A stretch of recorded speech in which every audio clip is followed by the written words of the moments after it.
races all the way through to over 35s with our elite stream. Wonderful support from Arkhaven Games and Hobbies. And just up the road, McDonald's at Bennett's Green. Nexus Built. Coffee Testing, Geotechnical. EJE, Architectural. Burns Cream.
Good, good. Because I think that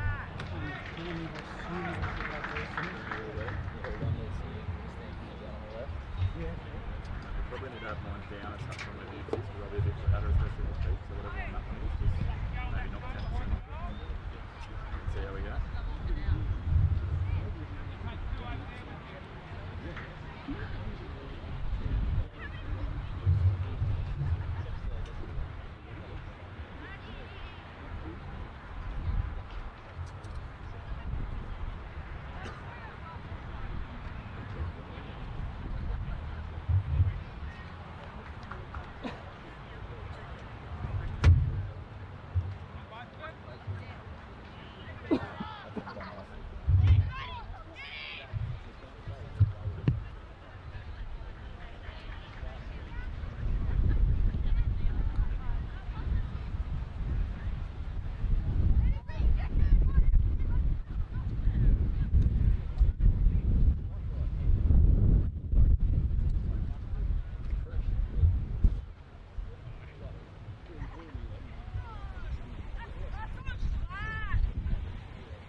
Good afternoon and welcome to Fred Wright Oval. This match of the round action in Northern New South Wales NPL as Kahibah is set to play host to the Valentine side.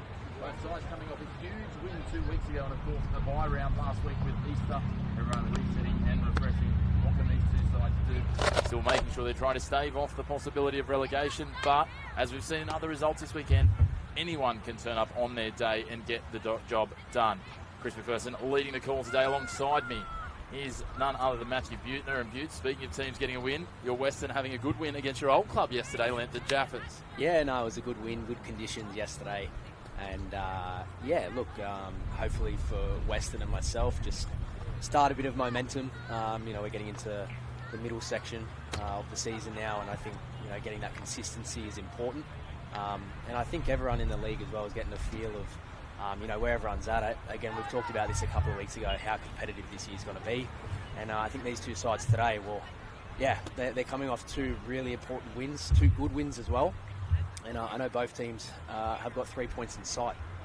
And they certainly will. Speaking of good wins, Valentine had a good win in the Australian Cup preliminary round, beating Newcastle Olympic, despite the fact they were down 2 players with red cards late in the game. On the other side of the spectrum, Kahibah is going to have a short turnaround. They're going to play Wednesday night over at Alder Park against New Lambton to try and progress through. So lots of busy schedules at this time of year, Butch, as the Australia Cup action starts to load up as well. And obviously it's a wonderful time of year. We can see it here, not a cloud in the sky, perfect sunshine as you guys had yesterday. So it's exciting, plenty of football, plenty happening. Yeah, of course, plenty of football ahead. All teams refreshed, of course, with having that Easter weekend off. I know that was handy from my perspective as well as Western boys. We were refreshed going into the game yesterday against the Jaffers, and again, expect a good level of football here. Both of these sides should be ready to go. Maybe a little bit of fatigue, a different side for Valentine today, just off the back of that cup game midweek. They're going to come here expecting 3 points, and this is probably a winnable game in their books. Kahibah have started well, of course, with 2 wins under their belt. But this is a winnable game for both sides, and again, to try and push on with a bit of momentum. This is where there's a big backlog of games that are ahead for everyone. So it's really important to kind of put your best foot forward and try to really, build that momentum. Right? Please welcome 100%. As I said, the two sides are two very young squads here with a couple of exceptions. A couple of experienced pieces sitting in key positions. But let's take a look at how the two teams do line up. And speaking of those experienced positions, it is Shane Van Ass in goal for Valentine. Their side will also be 2, Jack Fowler, 6, Harry Lane, 7, Jake Demarini, 8 is Nick Fowler, 9 is Curtis White, 10, Max Middleby, 11, Zach McShane, 13 is Luca Karihalu, 15, Zach McDougall, and 35, Cale Barrett. Their substitutes: 1, Brody Volkeen, 12, Miles Gaffney, 22, Christian Majerovski, 24, Lachlan Graham, and 32, the young gun of the league at 15 years of age, Jack Middleby. They are coached by Lee Sterry. On the other side, Kahibah in goals, as he has been all year, will be Isaac Quinn. Jackson Lane is in jersey 2, Oscar Krakenthorpe in jersey 4, 11 will be Justin Hutsager, 19, Ewan Kelly, 21 is Billy Ike, 23, Daniel Byrne, 25, Baden Merton, 33, Robbie Turnbull, speaking of experience, 34, Matthew Homer, and 42, Jackson Burston. Their substitutes: 3, Elliot Paxall, 8, Jaden Kienow, 9, Riley Ferguson, 10, Tyson Masters, 12, Riley Van Haren, 31, Riley Parker, and 32, Lockie O'Leary, and they are coached by Blair Newham. As I said there, 2 ends of the spectrum when you look through some of these teams. The veteran experience on one side of Robbie Turnbull, Shane Van Ass on the other side has taken the number 1 spot in terms of goalkeepers, with Brody Volkeen having started the season there. But plenty of youngsters in their teens on both sides, which is exciting to see here, Butts. Yeah, no, very exciting. And I think what I have seen from these two sides to start off this season is that energy. Look, whether the results have gone their way or not, they've been in the contest for 90 minutes. And the effort areas they're definitely putting in. And I know that's important for both coaching staff to emphasise, because they probably don't have the luxury of abundance of quality and in terms of a budget as well. But the players, they're really relying on their youth and their enthusiasm, and that's going to shine today. Certainly is. We've seen some wonderful results of both these sides at times this year, but we've also seen some games they might want to forget. Depending on which way you look at it. Obviously, round 1 we were here. Kahibah put in some real toil early, went down 5-0 to Lendon Jaffers. For Valentine, the one that probably broke them was that 6-0 loss to Cooksville. They've bounced back since then. They've found their way into tight draws, wins, getting themselves they've clawed their way off the bottom of that ladder. And potentially a chance here for both sides to climb that little bit further today, and it's something they'll be focused on. the one thing for Valentine, they need to make sure they stay on the right side of the referee. 16 yellows and 1 red so far this season. They play an aggressive brand of football, that's okay, but it's a fine line to tread, most notably for Jake Di Marigny, who's on his 4 yellow cards already. So one more, and he'll be sitting out a week. Yeah, of course. Definitely a physical approach from that side. And, yeah, look, they're both coming off good results in the league. They've both had a week off, of course, Valentine with that midweek game. Let's see who starts stronger. I think this is going to be a real good battle today, Chris. It certainly will be. Let's take a quick look at that ladder. Kahibah can climb as high as equal 6th with a win today. Valentine could actually pull themselves up alongside Kahibah on 7 points into equal 8. So plenty on the line as we get set for kickoff here. The referee checks his watch, makes sure he's all set. A sunbathed Fred Wright Oval, and Kahibah get us underway as they swing it wide to the right here. Jackson Lane playing it back through. That man Oscar Krakenthorpe. And we talked about this pre-game, Butts. There's a real lamp of flavour to both sides. A few ex-Jaffers on both teams. Yeah, of course. Yeah, both sides have got a little bit of ex-Jaffers in them. Obviously, just exploring their options, trying to get some more game time. And yeah, look, Oscar Krakenthorpe. I think he started the season as captain for Kahibah. It's good to see him starting and steering the ship at the back for Kahibah today. Certainly has been. He's been a fixture at the back there. Obviously, the others that we're talking, Zach McShane, Miles Gaffney, and Lockie Graham, as an opportunity here almost presented itself. A little bit disconnected at the back of Valentine. Kahibah appealing for a foul just outside the box. The referee having absolutely no part of it. Robbie Turnbull is up there. Speaking of that experience, I know I think he currently holds the honour of the most seasoned campaigner in the NPL, might we say, which Ben Kennedy was very happy to relinquish at the end of the season with Nikolai Topol-Stanley retiring as well. Yeah, of course. Yeah, again, longevity, such an amazing thing in any sport, and it's good to see he's out there, Robbie Turner.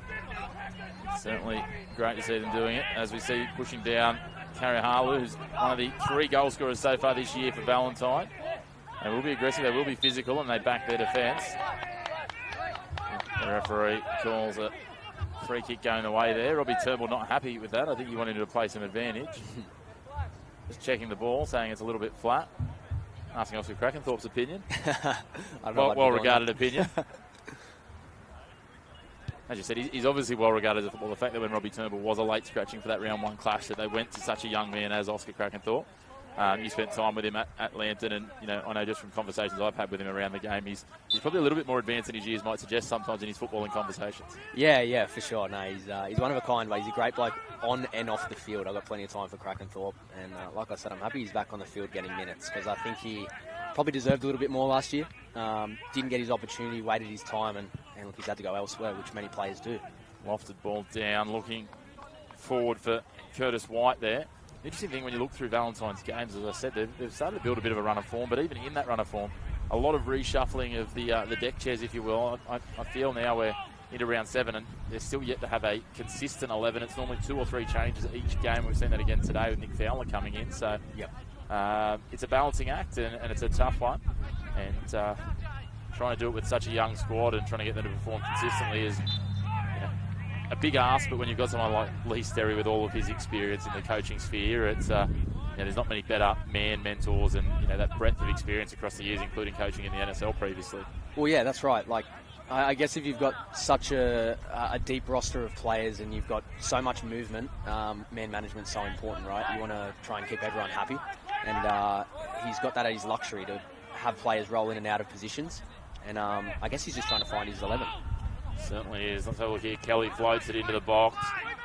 Just headed away. Partially, not fully cleared, but Valentine quickly on the hop. Striding out down the left here.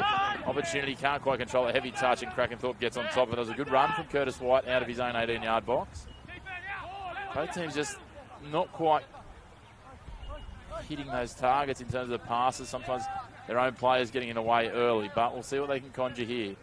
And work it back through the defensive unit, and they'll go all the way back now to Quinn.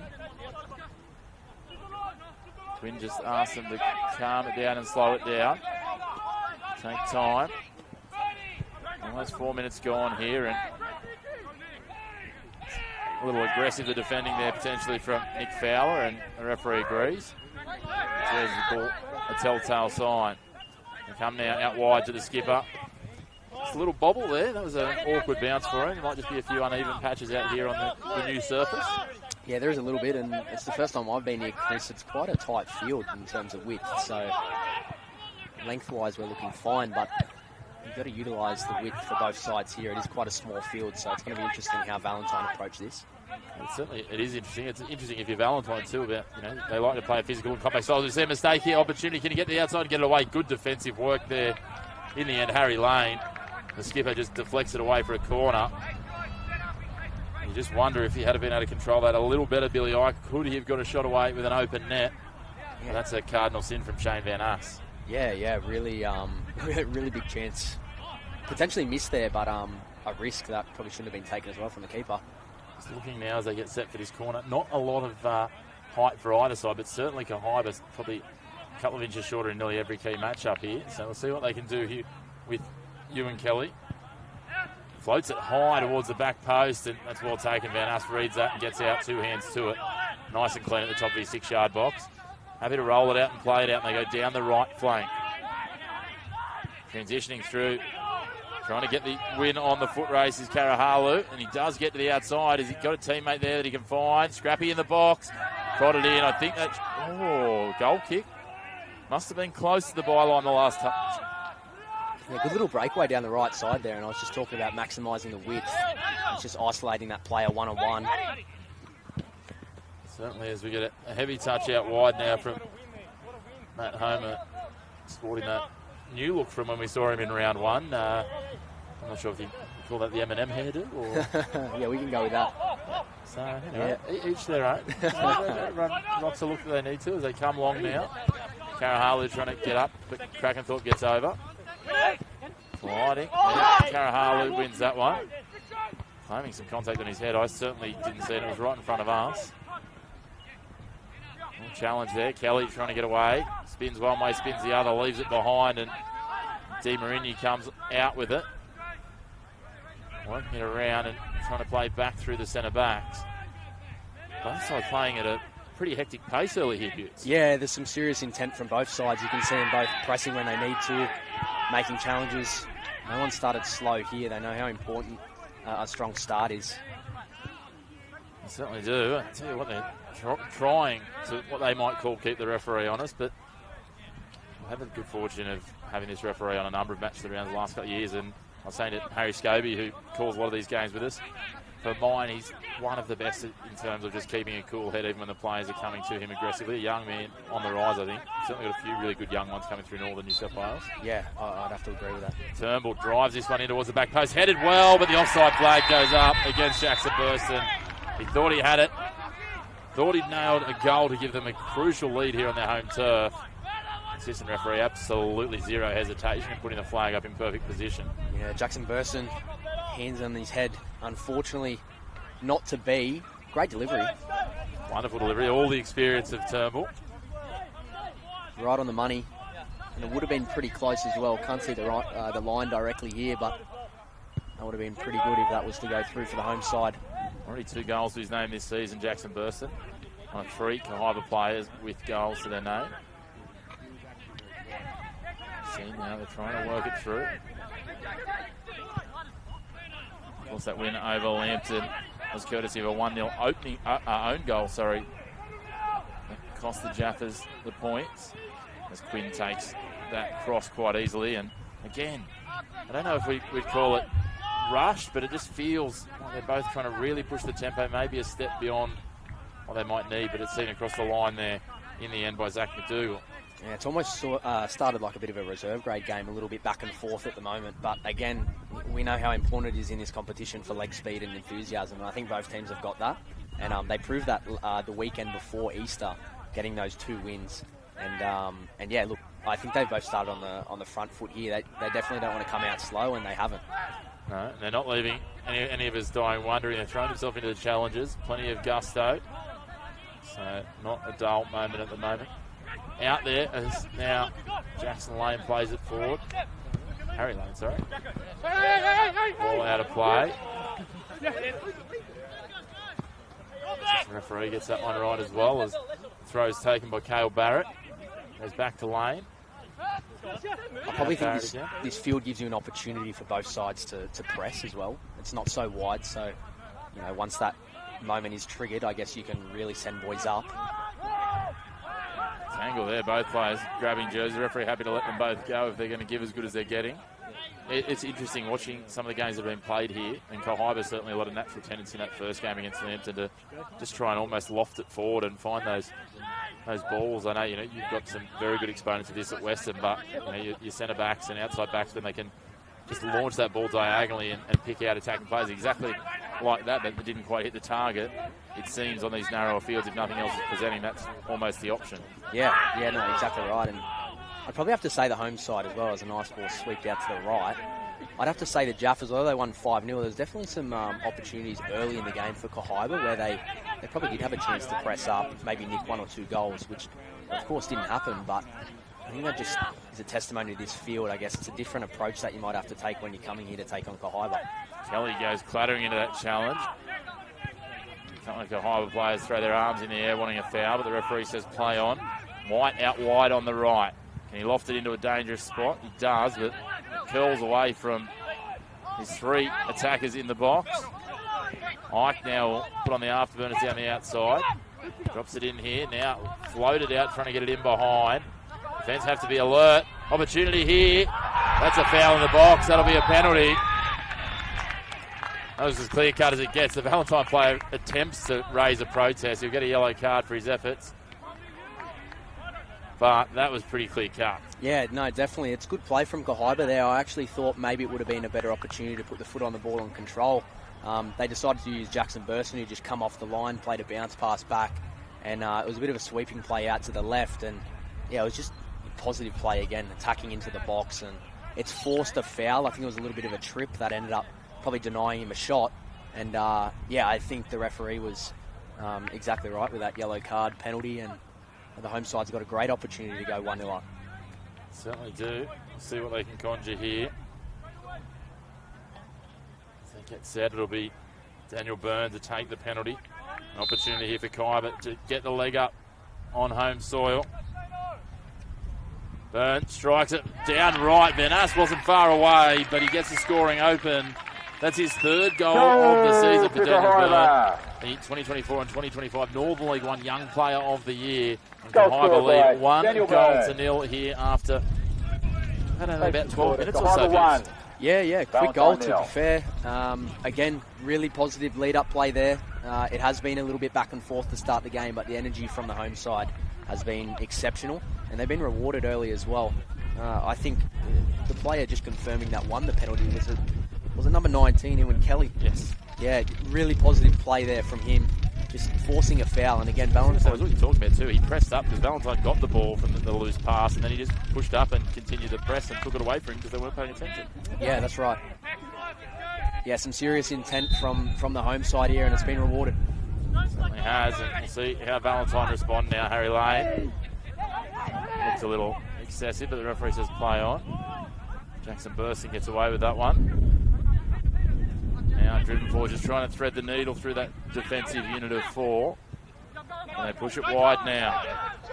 Jackson Lane plays it forward. Homer pulls it up. The former Magic Man gives it wide now. Out for that man, Ewan Kelly. That's brilliant work from Burston there. He's had some awesome touches. Nice and it's touch. Kelly again. Nice touch back inside Kelly, and then he gets the run on. Can he feed it in the box? I was beating everyone. Can Ike get a strike away? Can't quite, and then it sits up nicely for Shane Van Ass. But I tell you what, Valentine look like they're at 6s and 7s there. And straight away looking for a response, and they'll just watch this into the gloves. Yeah, very similar play here from Kahibah. You see him coming down the right side, using Jackson Burston, their big number 9, to just, in that case, he actually flicked it around the corner. And the one that led to the goal and the penalty, he was actually just playing a bit of a drop-off ball, almost like a false 9. And we know he's got experience. He knows how to play under pressure as well. This ball from Turnbull to Ike. Quick movement on now, Lane. Looking to work it back through. He goes back to Turnbull, who, despite playing as a centre mid, is dropping back into that defensive space. Sliding effort there from Hootsaga. It's interesting to see this defensive. When they go forward, Turnbull pushes forward a lot further. He's playing as that defensive mid, but then slots in between the centre backs, and he almost plays a back 5 in defence. Yeah, that's right. And again, they're happy to do that because they can release Kelly out on the left side, and I feel like that's trending already to start the game for Kahibah. Valentine with a throw now deep in attacking territory. Looking for a response as we tick towards 15 minutes gone.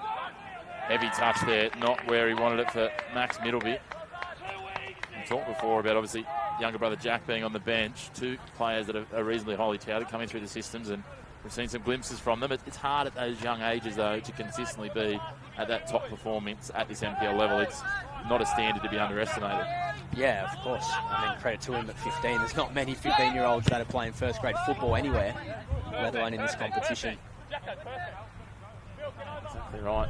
Interesting to see. I think he's had one start and come off the bench 4 times so far, Jack. And as I said, and it probably helps having older brother Max out there, who's just, as we speak about it, taps the ball on out in front. Opportunity now. Harloop cuts in, and oh, what a strike. Isaac Quinn does well to get his hand up to it and quickly reacts and picks up the ball. Didn't look as impressive as some of those big leaping diving saves, but it's just as crucial. Yeah, definitely so. He made that look quite easy. And it wasn't a bad strike at all. I thought that was going to be an equaliser for Valentine. Bit of a pop shot just on the edge of the box by the looks of it. Just keeping him on his toes. Homer gets ahead to this, doesn't quite direct it where he wants it. Ike will come pushing through and he's giving away a bit of height there, and he's out muscled for it. Now working through. Valentine decided to play it back. Hard thing playing that ball back, and they're all flat on their heels. Opportunity here. Ike gets a touch on it. Byrne trying to play it forward. Billy Ike's onside. Homer's going to race through into the box and try and create an option here.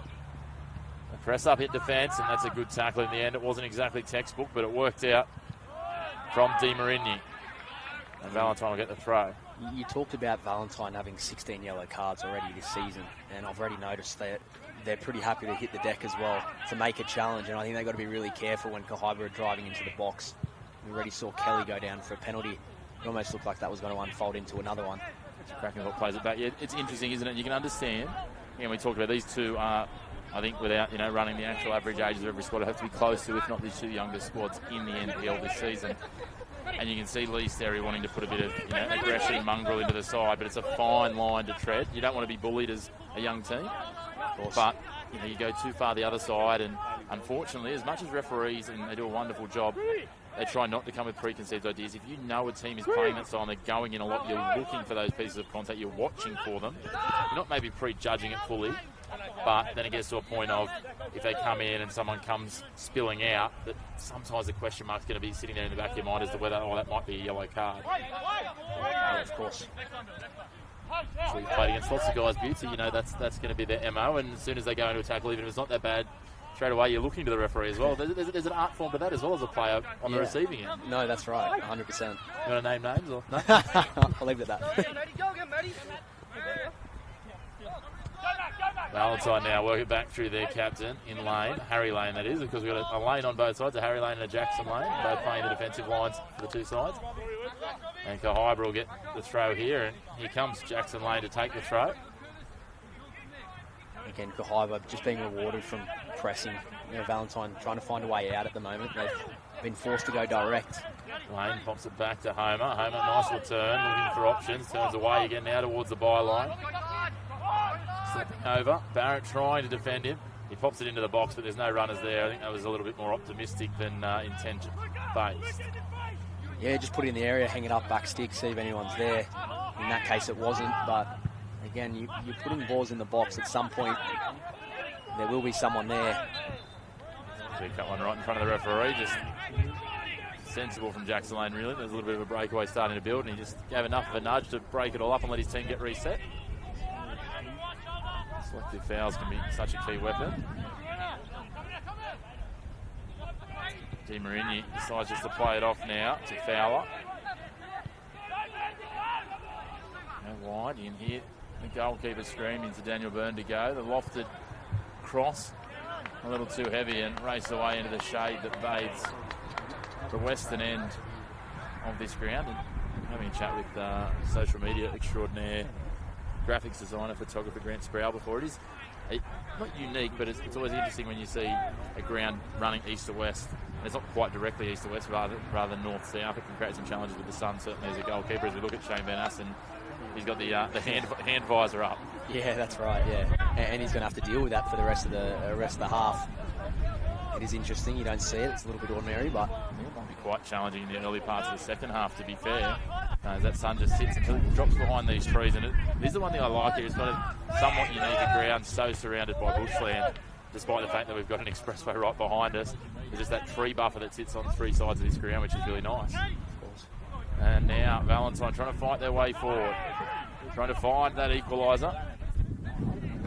4 goals to their name in the NPL season so far, so they really want to make sure they don't fall any further behind early here. And here they go on the attack.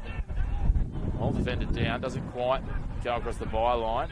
Club back, Burston raced forward, didn't read the bounce. Now Valentine working it. They again just being pressed heavily by Kahibah, and here comes Burston again at Harry Lane. Fowler, Di Marigny gets bumped by Ike. Referee says play on. Ike plays it to Burston.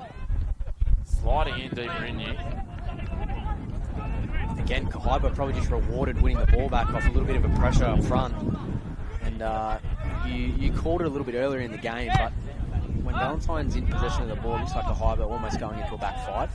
And they're pretty quick to get back into that block as well. So for me, in finding answers for Valentine at the moment, you're either doing it fast and on the break, or you almost got to look for a cutback because they're sitting into quite a deep block. We have someone on the edge of the box there. The deliveries I don't think in the air are going to get rewarded. I think it'll be something low and hard on the floor. There's an opportunity now. Hitzager trying to find Turnbull, and it's turned over. They push forward here, getting the ball out in front. Just a little tap on it there defensively from Merton, the man who holds the honour of being Kahibah's first ever NPL goal scorer. Nice little one. And the club took 100 years to get here to have that title forever and a day. Yeah, that's awesome. Going to be open for plenty more this season as well, I have no doubt. Very good at the set piece, the centre back. Don't let his slightly smaller build see. They play it at the front post here, and there he is again, just defensively at the set piece, clearing it away. Valentine quickly on the move, trying to set numbers free for this throw in.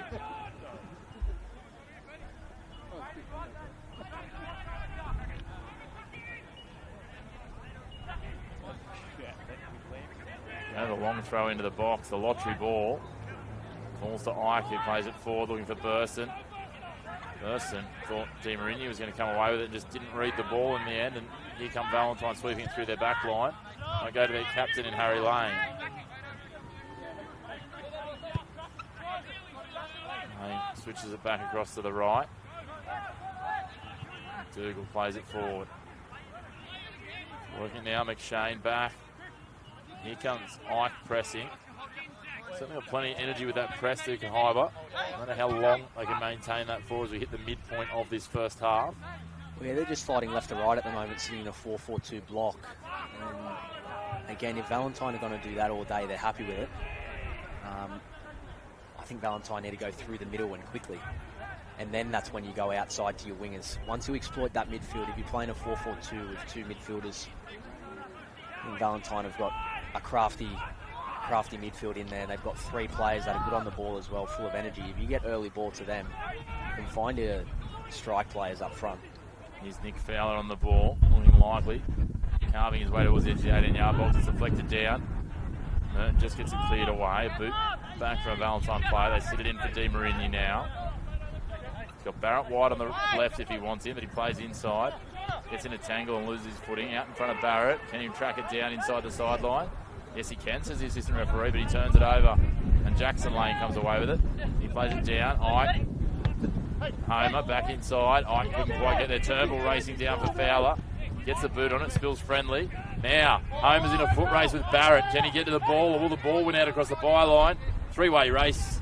The football beats both men in green and orange. Yeah, good idea, poor execution, and I think the wind might have just carried that a little bit as well. But again, just shows intent from both sides. They're trying to strike early.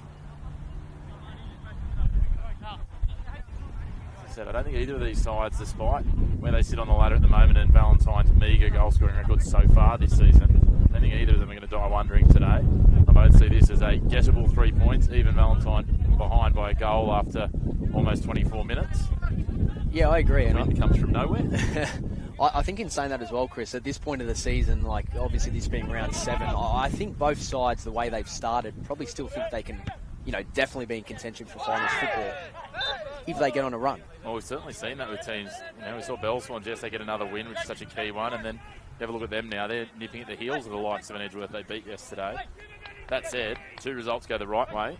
You can be fighting for the top 5. 2 results at this stage, and all of a sudden, you're really pinned in that relegation battle. And I mean, Valentine's probably a really good example of that over their last couple of games.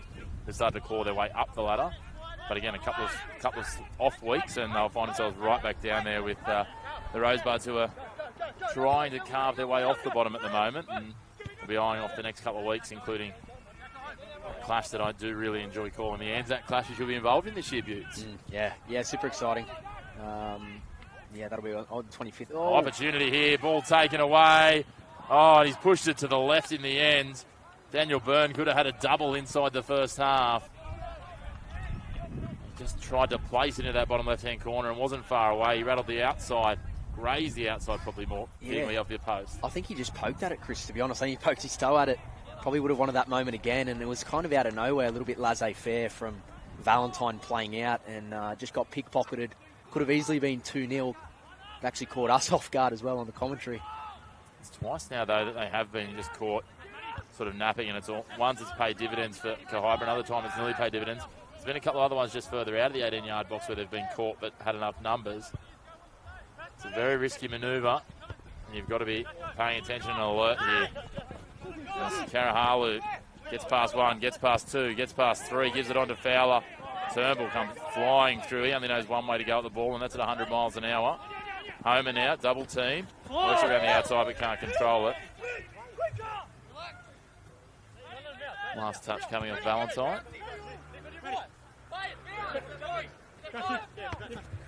Homer plays it back lane all the way back to Krakenthorpe. And go all the way back to the man in pink, Isaac Quinn. It's a very vibrant goalkeeper strip, that one. Yeah, super vibrant, bright pink Quinn. Can't miss it, that's for sure. It's always an interesting thing. I wonder with the goalkeeper designs, they're looking at it and going, what's going to make it look big? Yeah. BK and his bright red is pretty synonymous with Lambton these days. And big red, they talk about the colours and what mental effects they have. Of course. Whereas then I look at Valentine, and Shane Van Ass, obviously a very tall man, but it's got the stripes down the side which make him look even longer. But the grey is not as probably in your face as the pink. Yeah, anyway, I agree. Am I overthinking this, Piers? You might be overthinking it, but come penalty time, maybe it does play a part. Well, grey might be the thing, Andrew Redmayne, the grey wiggle. Anyway, I'll leave that for greater minds than us, but we'll just throw these things out there. Let us know. Kahibah again pushing forward. That's a nice ball if Byrne can get the jump here. Swings to the outside. He's in a race with McDougall. McDougall will get there, and not only will McDougall get there, he'll play it into Byrne's legs and earn his team the throw. Under 18 minutes remain here. Kahibah leading 1-0 thanks to a penalty 12 minutes in. Through Daniel Byrne, that man we're just talking about. Di Marini lofts this ball forward. Again looking for Karahalu. That looked like a bit of a rugby tackle in the end. The referee's just waving away Middleby's efforts, and Oscar Krakenthorpe goes into the book, the second man into the book today. I almost thought that could have been a red card shout. Almost really close to last man. He looked like he was on his way to having a shot on target against Quinn. The only thing that fell in Oscar Krakenthorpe's favour is how wide out on the edge of the 18-yard box. The fact there were some guys tracking inside, the referee might have just given the benefit of the doubt so that maybe one of them gets there and gets somehow involved in the contest. Yeah. I think that Oscar Krakenthorpe would have absolutely had zero argument. I mean, he probably would have argued, but zero right to argue had that been a different coloured card. Yeah, I agree. I think he potentially could have got away with that there, but the retreating defence from Kahibah, it's been good all day, and they've showed intent moving forward, but also defensively, and I think that is probably what saved Krakenthorpe from the red card there. Dangerous opportunity here. Di Marini over the ball. Probably about 25 from goal on the 45-degree angle. Curls it in low, flicked on. Ball sits and, blazed over the bar. That would have been a magnificent goal if he managed to put that in the top bins. But I tell you what, that was nice. A couple little flick-ons in the box. Just keeping it alive, Valentine. Not the worst you've seen. And unfortunately for Curtis White, it does go begging for the time being. He doesn't get his second of the season. Yeah, it's unfortunate for White there. It probably come at him unexpectedly, to be honest. There was a couple of little flicks there from the Valentine, and it just fell to him nicely at the back stick. But it seemed like he had all the time to get the technique that he wanted for it, just put it over the bar. And, a really good chance goes begging there to equalise. A rush of blood. A little bit We've all been there. We've all been there. That one beats everyone out of bounds, and it'll be a throw-in now for Valentine. And a little bit of a lull settled over the crowd here at Kahibah with that, half chance. It's quieting them down over in the grandstand on the far side here of Fred Wright Oval. Yeah, I think so. Crowd in there. No, it's really good, and I think probably the last 10 minutes, although the energy's still been high, we obviously haven't had many, shots on target, of course, limited set pieces as well, and we saw how important the set piece can be there. Interesting. Not too many orange shirts in the crowd, Utes, which is interesting. It's not a long trip over from Crowders Bay, just over the hill, really, with Kahibah playing down here at the borderland of Gateshead and Bennett's Green. Yeah, I agree, and that's probably why we didn't hear as many shouts as I thought there would have been for that potential red card call a little bit earlier with Krakenthorpe, but it's definitely dominated by the green here today. Good turnout, Kahibah, their first year in the NPL. And certainly, as Bell Swans did last year, acquitting themselves well early doors, a couple of wins to their name, just building their way up the ladder. I'll fancy their chances of certainly not only, as you say, staving off relegation at the moment, but if they can build some form, maybe knocking on the door of what looks like a very open finals race so far in 2026. And as this round closes out, we're basically a third of the way through the season, Butts. It's racing away. Yeah, that's right. And it moves fast. Again, we had the luxury of the Easter weekend off, but now it just starts to pick up for everyone. And the depth of squad starts to become more important than ever. You've got the cup games coming in. You're going to have midweek games. You're going to have boys with injuries, fatigue. And it all starts to play a role as well. It's where, leaders, old heads start to really come into their own and lead. And, we haven't really seen that division in the competition yet. It still is really close. Again, that battle for finals is definitely within reach for every team right now. I think if you looked at the ladder at the same time last year, teams like Lambton and Maitland, who made finals runs, the opportunity here for Billy Ike tries to chip Shane Van Assey, does well. The big rangy Valentine keeper just parries it out. He's giving his defence some feedback now, but as I was saying, Maitland, who I think made it the second week of finals maybe last year, or the first week of finals, and Lambton, who made it all the way to the grand final, they're in similar spots to these two sides at this time of the year last year. Yeah, 100%. And, where the Jaffas are sitting now, very similar to where they were last year, and they booked themselves a grand final spot. So anything can happen. I think form's obviously very important in the second half of the season more than the first, but you definitely want to, make sure that you're in the mix. I think we had Magic still running undefeated a long way into the season, whereas this year, Turnbull curls it in and it's headed away for the time being by Harry Lane and then taken forward by Valentine. That was club it long. If I'm not mistaken, I think with Edgeworth losing yesterday, now everyone has had a taste of defeat at some point already in the opening 7 rounds. So talks to the evenness of the competition, which is probably a little bit tougher for people like you who are applying their trade, but for the punters, it's certainly what you want to see is that you want to turn up on any given day thinking that your team's an absolute chance of taking 3 points. Yeah, of course. And like you said, we've seen that already from every side now. Every side's tasted loss, and every side's obviously hungry to get points because they know it's there to be taken. I think if I'm not mistaken too, all but one have tasted victory at this point. So, and I tell you what, Adamstown have been just so close a few times. Yeah, they have been close, and of course they went down disappointingly 5-2 yesterday to Maitland, I believe. Not the most impressive result for them, of course, but they desperately need to get some momentum going. Close the other week, we called them against Edgeworth. I think the week before that, maybe against Magic, they got a draw as well. So I feel like it's only just around the corner.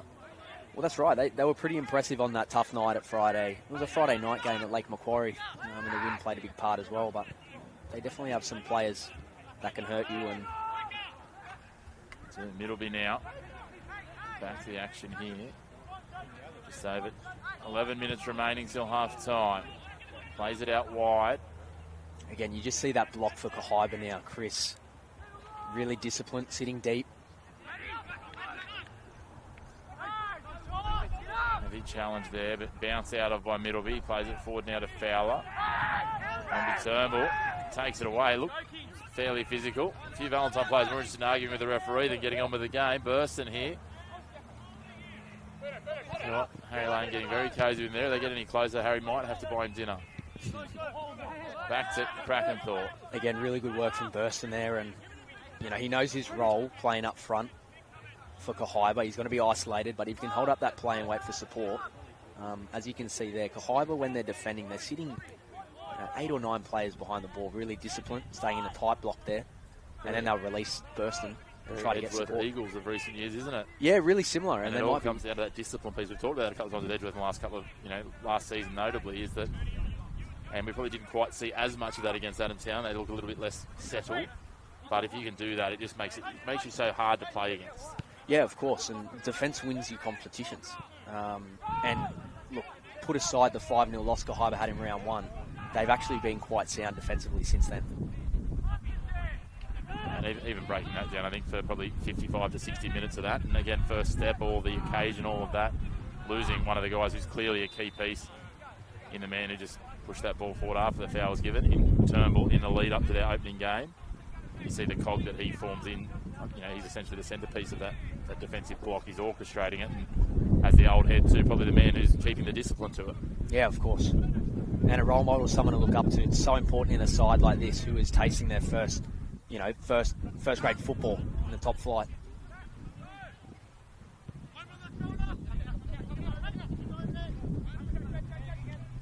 And Lane just is assessing his options. Really enjoying this battle between Lane and Burston at the moment. Two of the probably more seasoned campaigners out there. And the captain, obviously, for Valentine. They play this ball forward, just a little heavy. You can see the concepts are right for Valentine, just the execution, just a touch off at stages, but they're not far away. And 1-0 down, heading towards half-time. I would suggest Lee Sterry, as much as he would rather be level or in front, will have plenty of things that he'll lean into as positives that they can build on if this is the way it remains heading into the half-time break, as Turnbull gets a touch. Fowler trying to manoeuvre against a more experienced man. Come wide here to Lane now. Jackson Lane kicks to the outside, just loses it with that heavy touch, a little frustrated with himself. As I say, I'm sure, Lee Sterry will have some positives out of this, and think they're right in this contest, to be fair. Yeah, I think so. I think it can crack open in the second half as well. Valentine have definitely got some weapons off the bench as well. Well dealt with there. A bit of a tough ball sweeping across the back line. And yeah, I think they've got some players that can really make an impact off the bench, Valentine, as well as Kahibah. But the second half could really crack open. I think Kahibah have probably controlled most of the first half thus far. They definitely had better chances, but we go back to that, pop shot off the free kick from White with Valentine. That could have easily been 1-1. And when you get an equaliser, especially just before half-time, if they do get one now, you can take that momentum into the second half and it can change things completely. Massively take the wind out of the sails of the team. You've led for 30-something minutes, especially a team that has only tasted a couple of wins so far this season. All of a sudden, you're starting to eye off another one. Isaac Quinn doesn't completely get hold of that. Had to be controlled down with the head for White. If he had been able to get that onto the boot, you feel he might have just had a chance. Middleby now. Can they find that equaliser? 7.5 minutes remaining till the expiration of regular time in the first half. And they have to reset and go wide because, again, that block just clogs their lanes. Again, that block undoubtedly even more effective, as you touched on before, Butts, with the dimensions of this ground being that little bit narrower. Just makes it a little bit harder, a little bit tighter. You can compress those numbers in there and really clog it up. That's right. There's few gaps in between the line, and you want to go around them, but this home ground here doesn't give you the opportunity to. So I think the answer for Valentine, it could be up and over like that, or it could be hitting them quickly, and they just haven't been doing that. Jump the gun a little enthusiastically there, White.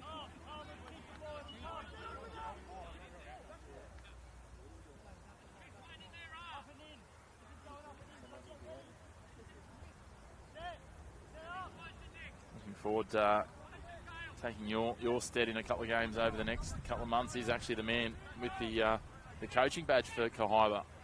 So really looking forward to seeing Blair Newen takes the co-commentary work later this season. Yeah, awesome. Yeah, Blair's a great man. He's got plenty of football knowledge as well. We're blessed with some of the guys we get. I think we'll get some.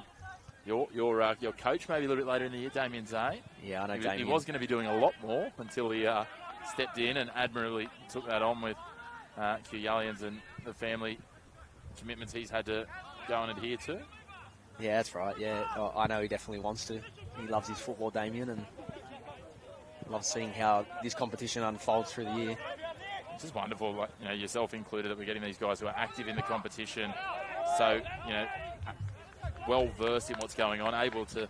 It must be interestingly challenging sometimes to keep that very neutral eye, because there's obviously results have implications for you guys as well. But just being able to put that analysis that they're doing each and every week, and it just gives us that extra depth, I think. So we get the same in the women's game too. We get current players. We've got a few of the likes of Tara Andrews, obviously Joe Wright, the former Maitland coach who coached them last year to a grand final, and then you throw in current Newcastle Jets players who've played in the NPL in recent years, Cassie Davis, Libby Copers-Brown and the likes as well. It's really wonderful to see. Yeah, of course, we've got a great roster, and just to support the Northern New South Wales competitions, men and women, it's a joy to be here doing it with yourself, Chris. Sometimes, don't anyone tell, this is just the people that are listening, not Northern New South Wales. Sometimes it's hard to believe we get paid to do this, isn't it? Yeah, it does, yeah. It's wonderful fun and a wonderful competition to commentate on as we see Valentine pushing forward here in the shadows of half-time. Can they find something? McShane drops it back. Middleby plays it through the middle. Di Marigny. As in strong, gets good contact, but Kelly lofts it forward to Ike, who tries to play it through, looking for Burston. Lane will drive it all the way back to Van Ass, or just hold it up, drawing in Burston, who's making some good repeat efforts here, and I think that might be enough of. He's pushed hard forward, he's pulled back, and just had to catch his breath for a second before he can drift to the left here. Yeah, big half for Burston. Opportunity in behind here, and just a little toe on, and that'll be a corner. Merton just did enough to clear it away. The set piece for Valentine. What can they do here from the corner? Touched it before. They've just got a couple of inches on a few of these key matchups. Burston will be fairly crucial, as will you and Kelly, in terms of height for this Kahibah defence in the box, as Oscar Krakenthorpe marshals the troops and starts directing people where he wants them. McShane a clear target for Valentine, and White back stick as well. Di Marigny floating around, looks full of a lot of energy, that's for certain, as they come in. And well, I'll tell you what, might have been a foul in the lead-up play, but that was great hands from Quinn. It was great hands. It looked like he's taking an AFL pack mark. I think what they've said is the ball actually drifted out over the byline. That's right, it was the in-swinger. Yeah, it was out before it got into the box. With that wind coming back this way, so yeah, he's curled it too much to allow for the wind. As Quinn decides to play it out to Jackson Lane. Homer pushing forward out wide here on the right. Back in, trying to find Krakenthorpe, turns it over though. Turnbull gets a touch, not the one he wanted. Karahalu playing it forward, he's on the ground, the referee says play on. Merton's pushed out and gets the ball out wide on the left in front of Hootsager. He has to pull back to Kelly. Pushing up with numbers now at Kahibah. Collision there between a couple of bodies. Di Marigny came off second best, but bounced back to his feet. Turnbull now lofts it up with some slice on it. A bit of pinballing around, headed forward, looking for Homer. He gets a touch on it, but doesn't control it. Mix up here at the back. Lane using all of his strength, Harry Lane, and just shepherds it off as his team try to play forward. Krakenthorpe drives it back the other way. We called it frantic at the start. It's looking a little bit frenetic now with 2.5 minutes of regulation time remaining. And now Valentine on the quick break. Can they conjure something? Doing it all himself. Karahalu falls now for Middleby. McShane out wide on the right. Drops it in to Di Marigny, and you can see it's exactly what you've been talking about, Butts. That's where they've got the opportunity on that quick break. Yeah, that's right. A little bit of individual skill there as well. Karahalu just deflected. Quinn tries to get it. Rolls out for a corner, but yeah, you're right. They have to go quick. They have to go fast, Valentine, and we've seen half glimpses, half moments with no end result, no execution to back that up. But I think that's where they can exploit Kahibah. They're just so disciplined at the moment in their home ground defensively, and I can see that today as well. Very Edgeworth-like you said. They're definitely getting a number of players behind the ball very quickly. But they've been rewarded here with a corner. Can this one find its mark? He curls it in towards the back post, and they get up for it. It beat the leap of White, and in the end it was Barrett who just couldn't control it down, and it spills out over the byline. Tick towards half-time. Valentine just starting to get a little bit of momentum. I love nothing more than to get things back on level pegging in the shadows of half-time here. And these are the moments, of course, Chris, a lapse of concentration, a moment, something can give. And, yeah, I tell you what, if Kahibah can keep a 1-0 lead going in, it's going to give them all the confidence for the second half. Whereas on the other side of the spectrum, if Valentine can get one back, I dare say they're going to come out in the second half full of energy. Well, the keeper to keeper there is the clearance from Quinn went all the way down on a couple of bounces to Shane Van Ass, and the intel is playing into that wind, Valentine. They will have the benefit at their back in the second half, because Van Ass could barely make it to halfway with his clearance, and now they do pull up, and Jack Fowler drops it back to his keeper. And they go long. Turnbull tracking back there. He's heading it down. Di Marigny. Middleby returns a favour. Clumsy challenge there. Daniel Byrne. The referee for a moment thought about reaching the pocket and decided better of it. Just an observation, Chris, but Valentine, when they have gone, they've tended to lean towards the right side. I think there's a bit of space behind Lane on the left that they haven't exploited yet. Traditionally, for a right footer, you're just going across your body, and they haven't seemed to do that at all this half. But I have noticed that there is a bit more room to explore down the left side. They haven't actually played much of it. As the regulation time expires, Di Marigny drives this in low. Doesn't look like we've got a fourth official on deck today, so no board. 2 minutes of added time. The assistant referee right in front of us does a wonderful job helping us out. Thank you very much. Shot taken, just soars over the crossbar. That was not far away. And Isaac Quinn wasn't getting to that if that was going into the top corner. Yeah, little pop shot. Shots. Yeah, that's the one. McShane on the left foot there, just up and over the bar. But I think, yeah, Valentine, if they can't get into the box, then why not? You want to start to drag Kahibah's defenders out off that line. And if they've got players that can hit the target from that range, then why not? Quinn now can send this long. Drives it low, flat. Beats everyone again. Takes a couple of bounces before McShane just volleys it back over his head. Communication not quite there between Marigny and the attacker. Kahibah overhit it. And it finds the chest of Van Ass on the full. He now will take it out to Barrett. Barrett floating it up. Quinn takes it right out at the front of his 18-yard box. Feels like a game of Forsey backs at the moment. Just trying to whittle it down towards half-time, these two sides almost. A little bit so. It's going back and forth at the moment. No one's really put their foot on the ball and just seen this half out. Driven long, looking for a runner, but there's no one really there. Isaac Quinn will track across and just push it across the sideline, much to the frustration of Ewan Kelly. Valentine, this might be their last chance for a final salvo in this half. It's an interesting little chip ball from McShane for Middleby. Trying a few more creative solutions now that Phoenix. The ball goes over the sideline and the referee says, that will do us for half-time. It's been end-to-end football in the sunshine so far, but it is the home side, Kahibah, who have the upper hand thanks to that Daniel Byrne penalty in the 12th minute. They lead 1-0. I think plenty of positives and a few work-ons for both sides realistically out of that first half, Butts. Yeah, I think so. I think there's definitely opportunity in the second half of this game to open up big time. Again, interesting to come here, Valentine. A tight field, they're taking on a Kahibah side that defensively has been so sound. And I think they just need to go quick and fast. And Kahibah rewarded with that penalty and a goal, and well-deserved. They continue that press. They're going to be right there. Valentine will be looking to bounce back in the second half. We'll take a short break. We'll rejoin you here on your home of live and free NPL football in Northern New South Wales, the Northern New South Wales Football YouTube channel for the second half very shortly.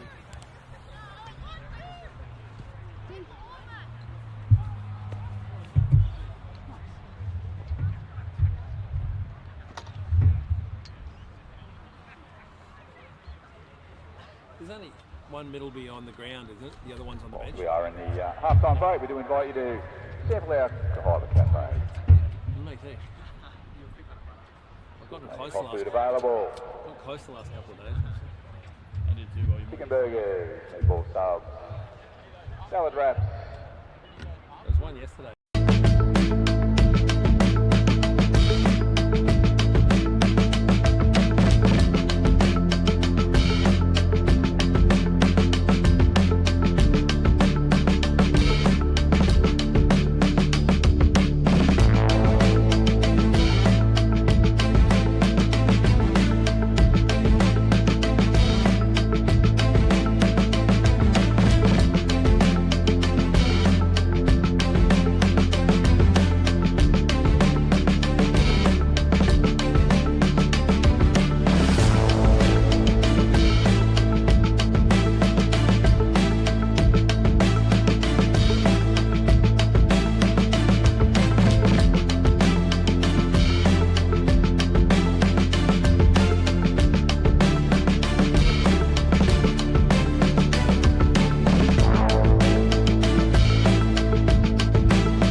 Ah, yeah, that's the feeling.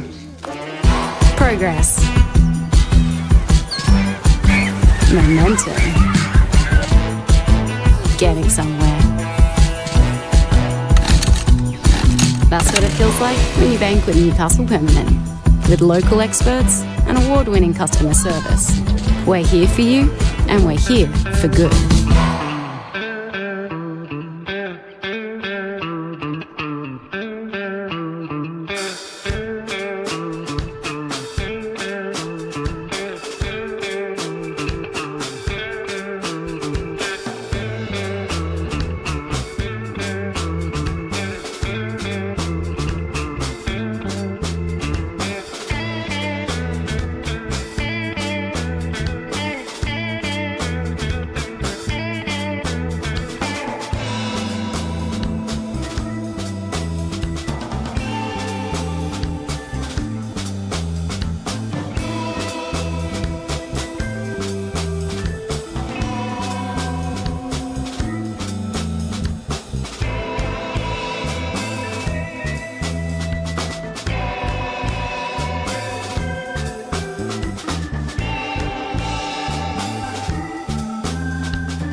yeah, that's the feeling. Progress. Momentum. getting somewhere. That's what it feels like when you bank with Newcastle Permanent. With local experts and award-winning customer service. We're here for you, and we're here for good.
Some of those players you go, okay, they're available, you look at them, but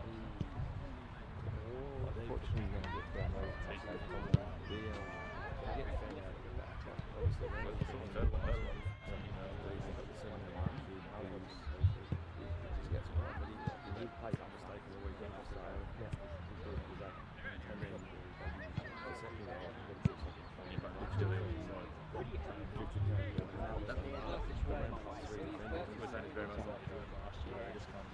Where previous years should have played standing up. I don't know. I don't know. Speed has changed. I don't know. He said this is going to be last year, so maybe he will be. They should be. He was poor against that. He was probably out of the 5 goals he scored.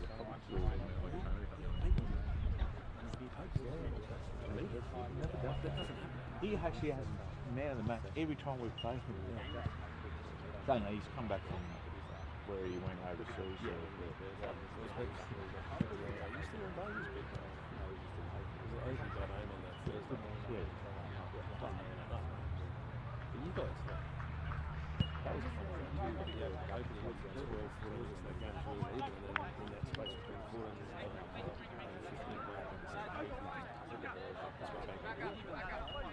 All good. So you still know that your best is still to come. Yeah. Wellsy's back next week. Join me in welcoming all the players back to the start of the second half. Yeah, it's good for the sport. Welcome back to Fred Wright Oval, Northern New South Wales NPL. Match of the round, round 7. Kahibah up against Valentine, and here's the home side. Kahibah leading 1-0 at half time, but they are going to have the unenviable task of running into the sun Normally across sun at most of these grounds, but this one will be Isaac Quinn looking directly into that sun in this second half. They've got the 1-goal lead and they've probably had the better of the running, it's fair to say. Chris McPherson and Matthew Buton bringing you all the action, and Butts, as I lent to there, Kahibah probably had the best of it for maybe 40 minutes. There's a little window there towards the end where Valentine looked like they started to have a couple of sniffs, so they'll fancy their chances. Yeah, I agree. It was a good hit out the first half. The home side come out strong with probably more intent, a little bit more enthusiastic, and it was rewarded with a penalty kick and a goal, 1-0 up. And yeah, just after a reflection of the first half, I think it was fair to say they definitely did have 2 or 3 golden opportunities. But yeah, let's see how Valentine come out of the gates here in the second half. They need to start strong. They need to get an equaliser early, I think, here. Otherwise, Kahibah will run away with this one potentially. Yeah, the next goal, it's the biggest cliche in football, but the next goal is so key. Valentine try and head this forward, and then Bitsager gets ahead to it. Continue to play it down here. Valentine is poking for this. Bitsager again. Homer will go down for Burston. Speaking of Burston, mate, so you're a busy man during half-time. Celebrity appearances left, right and centre. Coming to want to talk to one and only Matthew Buton. Oh, everyone wants to talk football, and I think it was more so you as well. They see you and they see me. It's wonderful on a Sunday, though. It's the only game, obviously, with the Charles St. Cook's Hill game being postponed. It's the only game, so yeah, a few names and faces floating around. There's some Broadmeadow influence, some Western influence. It's all happening. Yeah, it's all happening. I mean, everyone's just enjoying Sunday football, and the conditions are great here this afternoon. So mid to high 20s, the sun's out. Where else would you rather be on a Sunday afternoon? As Kahibah try and play this forward, but Valentine trying to get themselves into the arm wrestle. Nice move there from Nick Fowler. Turned over in the end, and the Ike throws himself in there, plays it forward to Matt Homer, who's been busy on that right flank, and tries to cross it to the back post, but it's just broken up in the end by the defensive team of Valentine. Good idea, poor execution there. Definitely man sitting at the back stick, and Valentine looks like they're just sitting back at the moment, not electing to press at all. Drives that long, just loses his footing as he does so. Fighting back, the ball now skews wide. Kelly's looked good with his little involvement so far, and as soon as I say that, he's control it over the sideline.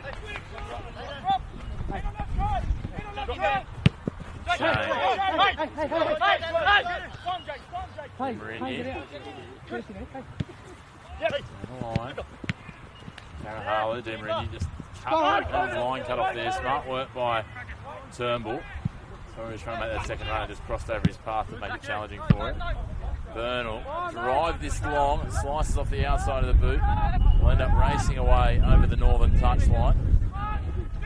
Valentine throw to be taken by Barrett.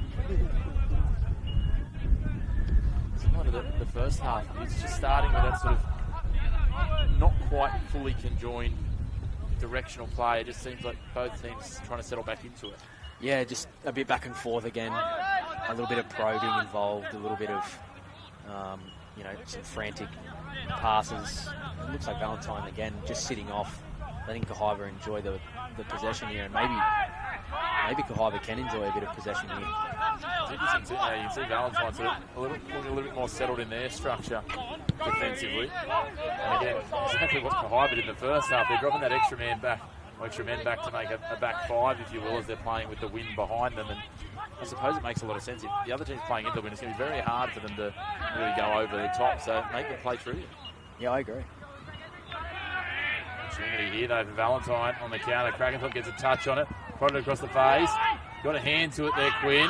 Challenge in the box. McShane drives at it. Turnbull drives it the other way. And now Ike trying to control it, can't get to it. Play it down in back low behind the keeper. The referee will pull things up. It's funny because that almost looked identical to what we saw opposite way round in the first half. Kahibah probably on the receiving end that time. Yeah, Valentine just going past Krakenthorpe, then a ball into the box, nearly resulting in a goal. And, can't confirm who the man is down right now, but it was positive for Valentine. It's an entry into the box. We didn't see many of that in the first half. And McShane with a bit of a shot on the edge of the box, which nearly resulted in a goal. And is number 13. Harwood back to his feet though, which is good. Also, Krakenthorpe, he lost his boot in all of that. He's got it back on. We did go to ground, Krakenthorpe, and was probably fortunate that he didn't get any contact with the body. Just got a glance on the ball, didn't he? And then similarly, Quinn did enough just to didn't completely clear the situation, but just enough to deflect it away, although there was a moment of panic for Kahibah. Could have quite easily been level pegging early in this second half. That was just off the back of, I think, Kahibah trying to play a ball over the top, Valentine winning that one. And then after one pass, they were available, you know, to take it on one-on-one out wide. And again, very similar to what we saw in the first half, except Kahibah. Body to body, Turnbull gives away the free kick, and he has to be very careful here, Turnbull. As are the Valentine players escalating it. Turnbull knew exactly what he was doing there, trying to make it look like he was pulling out, but just kept bumping back in and through the player. Very cynical stuff from the veteran footballer. And a lot of orange shirts in there as well. Really quick to respond. It's just, I wonder if that's going to be a depiction of what the second half's going to start to play out like. It's definitely going to heat up a little bit, I think, Chris. I think so, certainly if it stays within a goal. That's the interesting thing, isn't it? You know, the messages that would have come at half-time. Obviously, Valentine were fairly willing with their tackling. Happy to go to ground, as you touched on in the first half. Kahibah probably looking to be a little bit more technical with what they were doing. And whether that changes with the strong wind behind them now as they rift this in and just missing the right-hand post. Now a little bit of push and shove with Isaac Quinn. There's a red card. Jake Di Marigny, the man we touched on in the introduction, he's got 4 yellows already this season, and now he's got a red. The assistant referee's obviously helped out the referee here, but he's just given a shove to Isaac Quinn in the back, and he's been given his marching orders. That will not help the Valentine side's cause. Not at all. Di Marigny with a bit of a snap out of nowhere. They've actually won the corner there. I don't know what that was all about. And a bit of a lash out as well when all eyes were on him. And I think it was the linesman which obviously gave that confirmation. I don't know if you saw that, Chris. There was a little bit of a lash out there. I think it was a little bit of a flick to the neck, potentially through the back, maybe up on the jaw. He came from behind and sort of slid over, so it was hard to see where the contact was, because obviously we are at ground level. We are 50-odd metres away. The assistant referee, though, was in perfect position, but Valentine will have the corner here. Middleby curls it up, and then Quinn comes out and takes it. But at the end of the day, we know that you can't make contact with the goalkeeper at the best of times, but when the ball's not in play, you definitely can't be doing that, especially coming from behind, and it's going to be frowned upon, and you can't blame the referee for going straight to the pocket with the red card.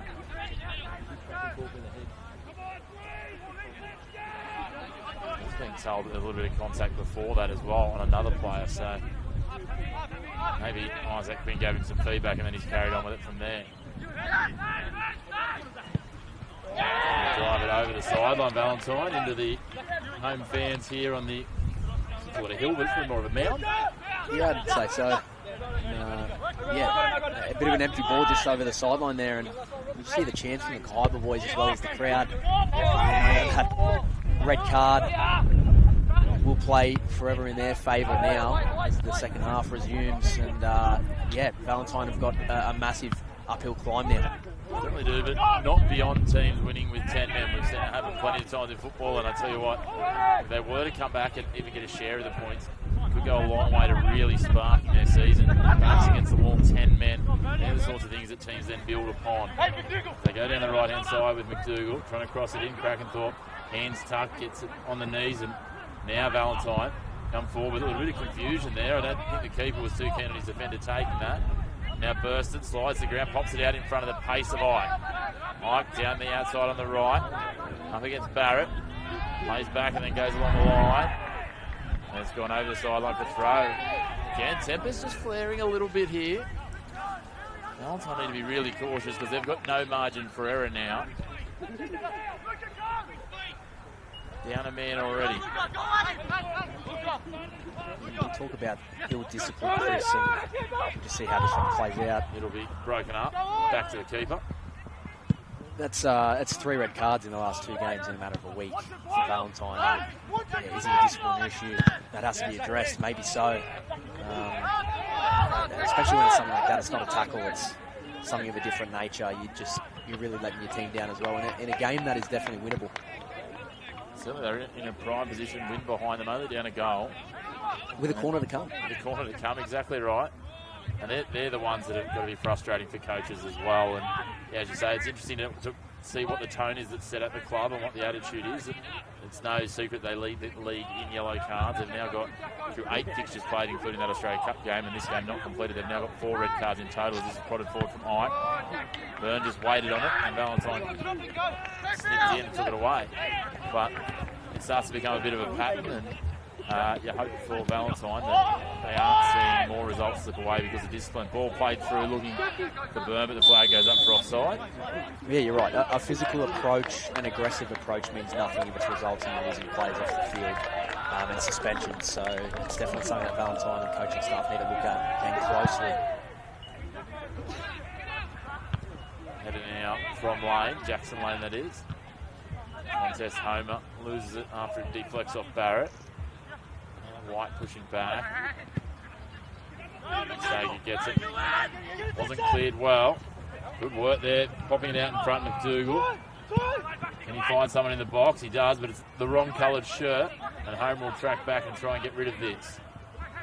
He tries to play it out there, which is a risky manoeuvre. Fowler gets a boot in and goes over the sideline, so it will be a Kahibah throw.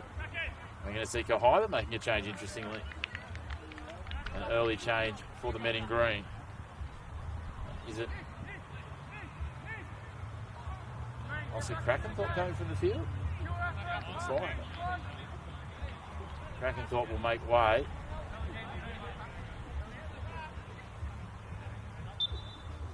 And it will be Elliot Paxell to come out there and slot into the centre-back role. Big physical presence. Just trying to shore up the defence. Fresh legs in there by the look of it for Blair Newell. Yeah, interesting sub at 1-0, subbing the centre-back. I thought Krakenthorpe's been good. I also think in the second half he has had a couple of... Yeah. He got that yellow card in the first half, so considering that the tempers are starting to fray up and he's been involved in a bit of whatever led up there, as we see a free kick go to Valentine just outside the box. It's interesting, isn't it? It just feels like a powder kick at the moment. You're just looking around, glancing when something like that happens to see if there's something breaking out off the ball. Yeah. There's a heavy tackle, not much more than that, and the referees have judged it well. It's a free kick just outside of the box. A dangerous spot, though. And it looks like it'll be Nick Fowler stepping up to take it. But as I was saying, it might just be with tempers starting to fray, etc., and a yellow card already on his name. Yeah, you don't want to lose one of your centre-backs at this point. They lost a centre-back here in round 1 last time. There's a match of the round with Lewis Hextall. Yeah, no, that's right. I wasn't aware Krakenthorpe had that yellow card, but yeah, I think it's a very reasonable substitution, of course. And yeah, like you said, just to shore up the back line, which have been solid today. Does give them a big physical presence back there as well with the wind behind. This is an interesting one. It's only about 3 metres outside of the 18-yard box, so it is a 4-man wall. Quinn's called Kelly out of the wall. He curls it in. Fowler parried away, not completely dealt with, and then just prodded on by Lane. A good save from Quinn. They loft it back into the box there, Valentine, and it falls on the roof of the net. There's always heart in your mouth when you see that net ripple, isn't it? Yeah, of course. I think so for Quinn as well. You've obviously got the sun in your eyes, which is difficult, and that's what Kahibah backline has to deal with this half as well. So I think those long balls from Valentine in those deep areas could actually play to their advantage, but just going back to that free kick, a positive save there from Quinn down to his side. Nick Fowler elected to go almost around or inside of the wall rather than over it. But well dealt with. Valentine, since that card, well, they're still knocking on the door, and they're definitely still in this battle, Chris. Certainly are. Paxell getting his first touch there, he's pushing forward. Kahibah take the free kick very quickly. Billy Ike pushing forward. He's got Daniel Byrne with him, but he cuts inside.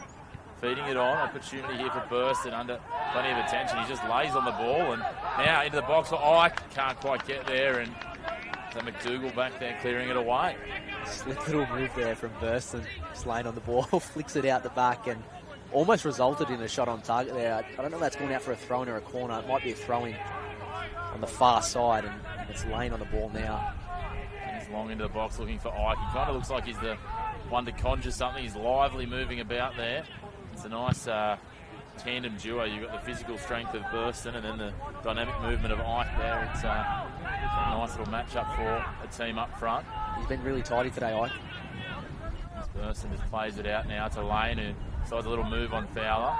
Fowler gets a touch on it, but doesn't win out. In the end, Lane can't control it, and the ball goes over the sideline.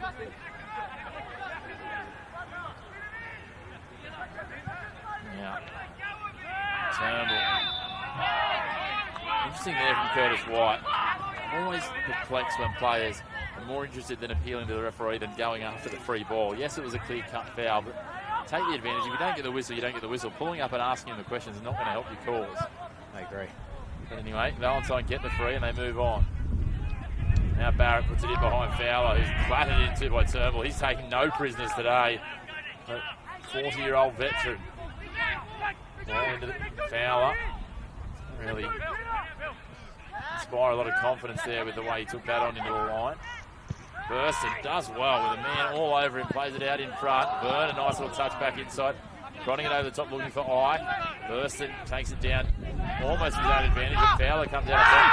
Burston's going to be in a little bit of trouble. The referee will play advantage for the time being. I'll tell you what, Jackson Burston, when you go in studs up like that, the yellow card's probably a good result. Yeah, you could see it unfolding a little bit there, and I was just about to give him praise for that hold-up play and ball out to the left, which then soon resulted in him getting a yellow card, but again, probably just slowed the play down. It looked like it was going to unfold with Valentine out the right side, which didn't eventuate, but now Burston's just got to keep his cool, make sure he doesn't do anything out of the ordinary to get a second yellow. Just hoping that a game of football might break out at some point here. I think we're all hoping that. Really degenerated itself down a little bit, unfortunately, and you can understand it's hot, and you understand that only too well. You played at a similar time slot yesterday. It's hot, it's tough out there, it's a lot of effort. Everyone's still early in the season and throwing a few short tempers on top when things are tight. And 3 points means so much to a lot of teams. I mean, it means the same to everyone realistically, but at the moment these guys will be feeling that pressure, knowing that going the wrong way here, as we touched on before, will find themselves really drawn back into that relegation battle further. And just going back to that point, Chris, as well, we've obviously got still plenty of football to be played this season, but you don't want to be in that bottom half of the pack come business end. You don't want to find yourself in a battle at the peak end of the season, and both sides know how crucial these games are, these fixtures where both teams come into it expecting to get 3 points. You really want to be, when that sort of 7 or 8 weeks to go comes, you want to be that team that people are talking about, oh, can they make a run and knock on the door of finals? Not, are they having to stave off defeat every week just to keep themselves alive, or to stumble their way into those promotion relegation playoffs with those 3 Northern League sides? And we saw that last year. Bellswans and Cooksville were the perfect example. They got themselves just clear enough of there that they were no longer in that conversation, and people were talking about them being a spoiler. And then you can look at some of the results from them this year where they've taken it on. Nice little juggling right there by Middleby. Taking that next step almost, and Cooksville obviously had the availability to try and drive into that. Had that wonderful cup run as well. Of course. Foul there called against Jack Fowler. I think we're just a little more careless, it feels, today than what you might normally see. And we're going to see another change here for Kahibah, and unsurprisingly, after his little body on the line piece, that Jackson Burston, wrong Burston there. Jackson Burston will make way, as will Matt Homer. So we've got a couple of fresh faces out there who, when we can confirm their numbers with no fourth official, one of them is Riley Ferguson up front. A really good shift from both the lads coming off there for Kahibah. Really prominent in the first half, and Burston with a yellow only minutes ago. He done a shift today as well. Plenty of good hold-up play. Ferguson will be on the front of attack. It's working out like Riley Van Haren. Is it on the far side?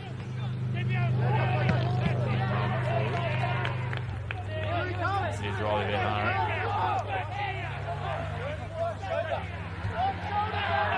Valentine going the long throw here. Flicked over the head by White. Brought to ground by Byrne. White came back in the challenge. Byrne breaking it up. Now Ike can't quite control it, and Harry Lane comes away. Chance now for Fowler on the left side. Lane continues his run into the box. Headed away by Kahibah. Interesting to see Riley Ferguson back out there. He came on as a substitute in that round 1 match against Anthony Jaffers and then had to come off again. There's an opportunity here, but Quinn takes it over the top, cleanly above his head. It lasted all of about 5 or 6 minutes, so great to see him back and fully fit for his third start of the year, third appearance of the year. Middleby now, prods the ball through, just out of the reach of White. It was the right idea.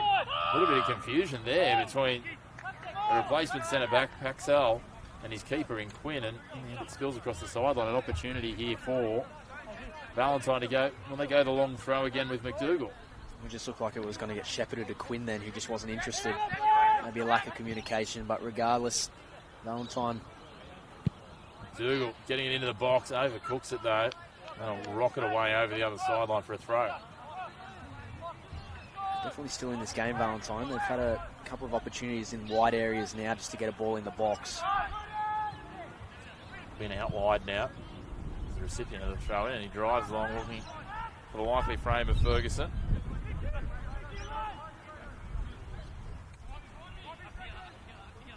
Long here, and Merton's there again. Consistent.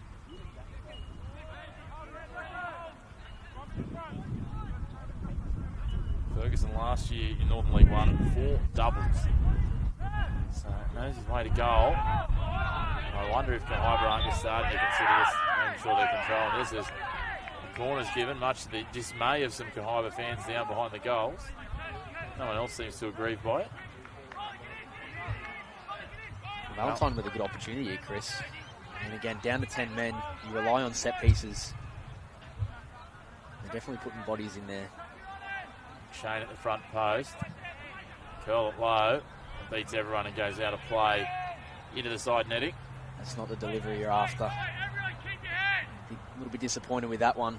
Not even giving it the opportunity to be received. Valentine, well, they decide to go to the bench now as well. Their first substitution.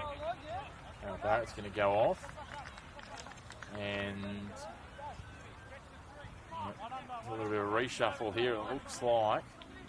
Zach McShane will drop into left back, and it'll be young Jack Middleby to come on the live wire, 15-year-old. It'll be a midfield of Middleby and Middleby. Opportunity here for Byrne. Oh, he rattles the crossbar. Right at the intersection of crossbar and post. I thought he'd beaten Van Ass then. May have well sealed it for Kahibah, but their first real opportunity in this second half is Middleby gets underneath Kelly. And he's going forward, the young man, plays it out in front of White. He looks lively straight away. White working here, under pressure from Paxell. Gets inside, and that's a nice move. Steps inside another. Spins past the third. Eventually, Hutsager gets a boot in. And it goes away just over the sideline. He does well there, Hutsager, to keep it inside the byline and force it to a throw rather than a corner. He did do well. Bit of end-to-end football now, and yeah, that was so close to making it 2-0 there. A little play over the top there, and I think just hit the apex. Middleby. Now McDougall floats it. Again, he's a couple too many wheat bix this morning. Just overcooked it once again, unfortunately. Zach McDougall, maybe drop it back to 5 rather than 6 wheat bix on a Sunday. I think so. Right idea, execution not quite there, but I tell you what, from first injection there, certainly looked exciting from young Jack Middleby. Yeah, again, full of intent, good energy from the young lad, and yeah, I think he won that challenge over Kelly in the middle of the park and then proceeded to play a ball through up front. Intrigued. He's right next to Robbie Turnbull on the park. I don't know what the conversations there would be between a 15-year-old and a 40-year-old. Not a lot of overlap, I wouldn't have thought, in terms of common interests. Not at all.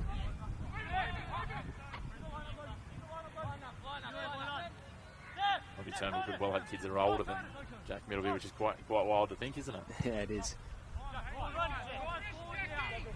Too much about the breadth and expanse of NPL football. And Daniel Byrne would love to have that over again. Almost something I'd pull out on the golf course. Now, Middleby almost threaded the ball to his brother Max Middleby. Now Kahibah and Billy Ike. Nice turn.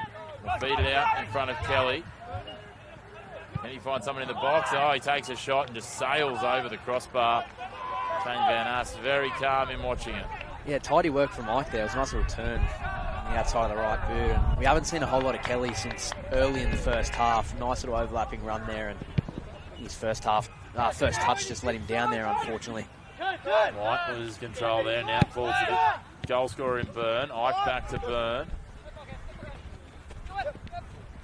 Working it around, trying to see what comes out. Drops it back. Kelly drives it long, beats Turnbull. I said it, do a little matrix manoeuvre there, Robbie Turnbull. Oh, he's still fast.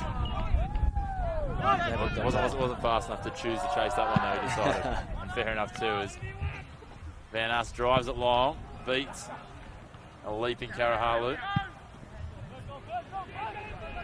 Getting hope here and falls down in front of Ferguson. Lane, a little heavy touch. Ferguson probably needed a little bit more sauce on that if he was going to challenge Van Ass. Yeah, he's a big body. He just got in front of that one, controlled the defender, and the shot. A little bit unfortunate not to get good contact on that one. You'll probably see Valentine starting to push a couple more players forward. I've noticed Zach McShane on the far side starting to progress a little bit, and it's just leaving the door of opportunity for Kahibah to try and progress to 2-3-0. But Valentine have to go for it. They have to go. They've got 10 men. They're down 1-0. You don't want to die wondering, not here. Certainly not. I was just watching Harry Lane there in that challenge with Ferguson, and he must be just scratching his head. He came up against the big physicality of Burston for 60-odd minutes, and now he gets half an hour spent against a fresh, young Riley Ferguson. It's who's trying to manhandle him as well. It's a long day out. The joys of being the probably the primary centre back for this Valentine side, I think it's fair to say. Yeah, no, 100%. I think he's done a really good job today. It was a good battle in the first half against Burston, and now he's got his hands full again. Certainly does. Nick Fowler's going to curl this one in, float it up for runners at the back post. McDougall's there, but Quinn takes it. That was a love tap. It'll just be a free kick. I'll talk to the offending player in McDougall. Quinn added a little bit of mayo to it, to be fair, but did what he needed to. Got the free kick, which is realistically no different to what it would have been to him just taking the ball. I think Quinn was well aware of what he was doing there. Nothing sinister in that at all, and they've had a fair chunk of chances from the set piece. Valentine have just lacked execution, putting it in that, in the mixer where they have some bodies. It's either missed the mark or it's gone straight to the keeper, and Kahibah now through Ike. Ike gets it. Crossover for Byrne at the back post. Can he finish? Again, he just tries to caress it. Love to see him. He's a ruthless striker when you look at his Northern League numbers. I'd like to see him just try and bury that one at this point.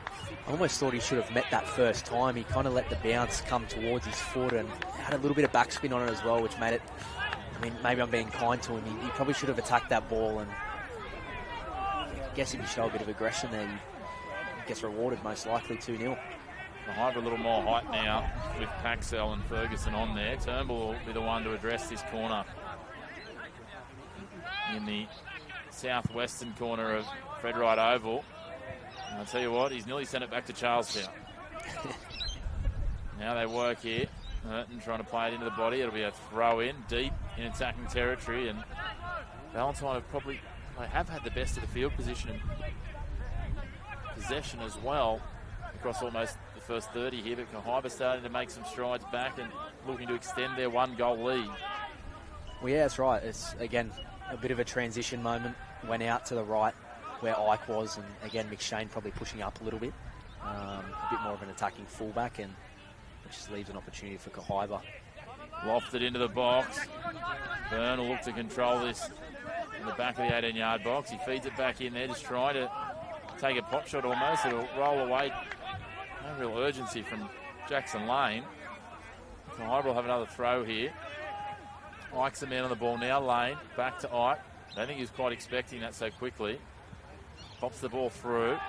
Feeding it off to Ferguson, who's going to try and hold it up for Ike to push it across. And he drills it past the keeper. And what about the work there from Ferguson and Ike? And Ike's looked likely all day. He gets a second for Kahibah. And he runs to, you might best describe as Kahibah's active support down here at Fred Wright Oval. Yeah, awesome finish there from Mike, well deserved, and yeah, great lead-up play there. It was off the back of a throw-in, and he just took that in his stride. Linked up with the new substitute Ferguson with a tidy little back heel there. Bit of a hold-up play, and he just blasted it near post, and yeah, all credit to him. He's been really lively and really well deserved from the home side. Excellent. Is what we just talked about on the other side for their strikers, is just having a crack at that, just taking it, and he certainly did, and buried it straight past. And to be fair, Shane Van Ass, there wasn't much he could do there. He'd been drawn across because of the numbers sitting, including Ferguson, at that front side, and just blazed past him and went into the netting on the other side of the goal. And now Valentine, they're going to have to absolutely throw caution to the wind, and young man trying to do that right now, and comes out on top is Jack Middleby. And get a free kick.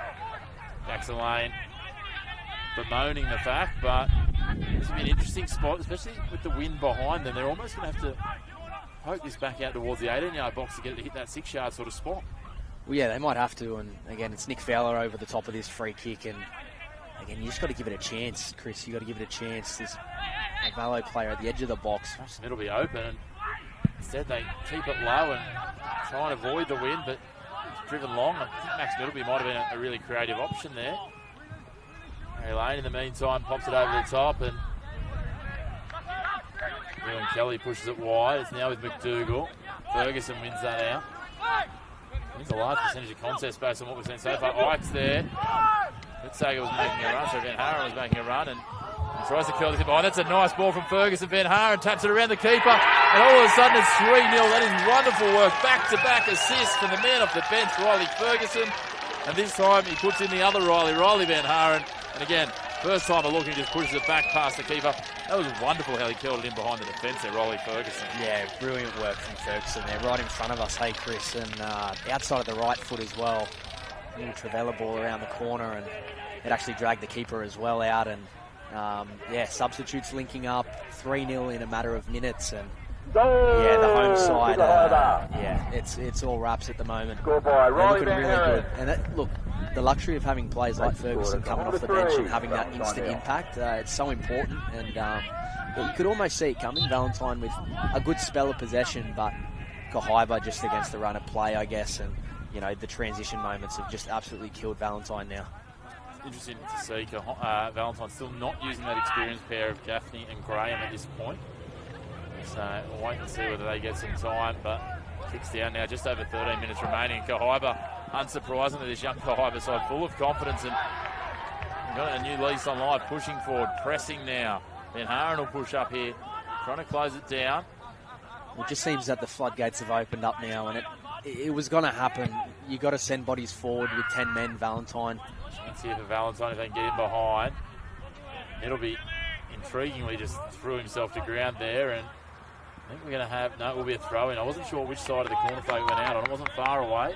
Assistant referee down there though, and it'll be a throw-in deep in attacking territory for Valentine, and well, I think it'll be positive here if they can get themselves on the score sheet. It's been an area they've struggled this season. Just 3 goals scored by them, 4 in total for the team, including that own goal against Lambton, from Lambton last game out.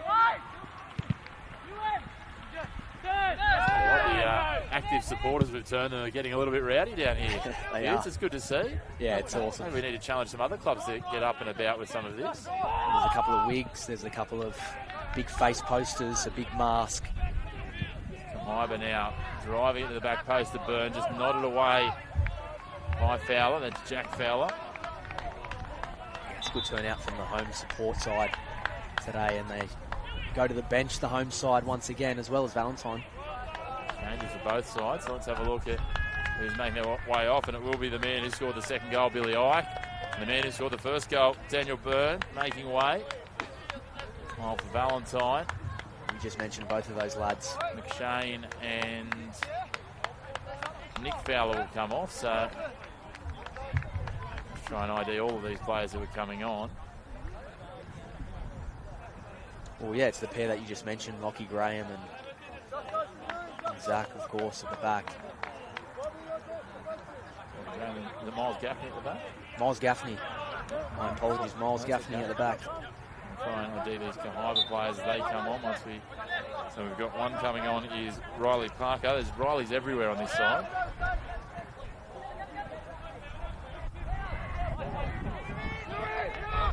The other one will get an ID for you in a moment. It is Jaden Keir now. The ball comes down and all kept in. Valentine push forward. Here's Parker now. Parker's there. He's got Ferguson with him, and he could go to Van Haren. It could be Riley to Riley to Riley, but it doesn't happen. And In the meantime, Jackson Lane prods it forward. There's Riley Van Haren. I have to say, the way we saw Riley Ferguson when he first comes onto the field, he looks like that prototypical hold-up striker, but the touch that he's had in terms of the little back heel and, as you said, that beautiful ball in behind, to have that as well as the ability to win a one-on-one physical battle, she said that's huge to have that coming off the bench. Yeah, massively. Super skillful player, the first that I've seen of him, but hasn't he made an impact since he's come on? 2 assists, and it's extended the home side's lead, but again, a big body like him, you would only expect he's kind of got the hold-up play, but with the technique and the finesse that he's already shown, seems like he's the whole package. 12 goals last year in the Northern League 1, and you think they've got him on the bench, and then they've got Gilles Boss, the other Dutch import, who's been so hyped. He's got that hamstring injury. We're hearing not too far away, so they're going to have an absolute plethora of offensive options. It might see someone like a Billy Ike get freed up to be a bit more creative in midfield, playing forward to those guys, but Kahibah, certainly a very momentum side as we've seen today, but they're starting to get a little bit dangerous, sneaking up to just outside the top 5, holding on to this result as Ben Haren looks for a second. Not to be. Well, they've got the luxury of attacking options, as you just mentioned, and if you can bring guys off the bench like that, as well as just the competitive nature of starting in the 11, it drives the standard of training, it drives the standard for games, and it's a good problem to have as a coach if you're not really sure who to play up front. Certainly is. Flexibility as well. As I said, Mike and Ike going through midfield. You get the two polar opposites, the enforcer of Turnbull and then the dynamic play of Ike, as we see here. Turnbull on the ball, feeds it forward, potted on. Mitzager, Van Haren out there, turns it over. Not completely dealt with, skewed off the outside of the boot. Turnbull's going to come through at this at 100 miles an hour, and I tell you what, he only just pulled out of that challenge in the end. Could have ended badly. And in a rock and a hard place coming together. Now, young Jack Middleby into the 18-yard box, takes a strike. And at this point, I tell you what, I don't mind a young 15-year-old just backing himself and having a crack from there, because it's as good as anything they've really put on a plate so far today. Yeah, I agree. They've probably been disappointing here today, Chris, to be honest, but positive signs there from the young lad. He's backing himself. On a different day, that might hit the target, that might go in. And when you're 15 and doing stuff like that, it doesn't take a long time that you get results off the back of it. I think the most impressive thing as well with Kahibah, look, they've found the back of the net 3 times already, Chris, and there's every opportunity they might find a 4th or 5th, but to keep a clean sheet here today has been really impressive. We talked about their defence early in the first half, and they've been able to retain that clean sheet as well. Quinn has had minimal involvements in this second half. Of course, the red card helps, but I don't think he's had to deal with any real shots on target at all this game, to be honest. So it's definitely a positive for Kahibah as well. Certainly is. See now Valentine trying to work it forward, and Jackson Lane throwing himself in there. They wanted to chase 4 and 5 here, Kahibah. Emulate that loss they had in round 1, but on the other side of the score sheet, interestingly enough, we will have next week as the match of the round. It'll be at Crowders Bay, so we'll see Valentine again, Butts. And they're going to be up against Adamstown. 11th plays 12th. That will be, we thought this was big. That is going to be absolutely huge. Could Adamstown maybe find a way to their first win, or will Valentine get their second of the year? Or alternatively, a draw there would really just anchor those two teams, with some of those teams above them starting to get a couple of wins. Yeah, I don't think a draw for either side would be doing any justice, but I know Adamstown will be watching this game closely and doing some video review and seeing that there's definitely opportunity to exploit. Adamstown do have a game in hand, so of course that game against Lambton. That's right. Where the lights went out. I'm sure there's a musical interlude about when all the lights go out or something, but anyway, we won't start singing. That'll have people tuning out in droves.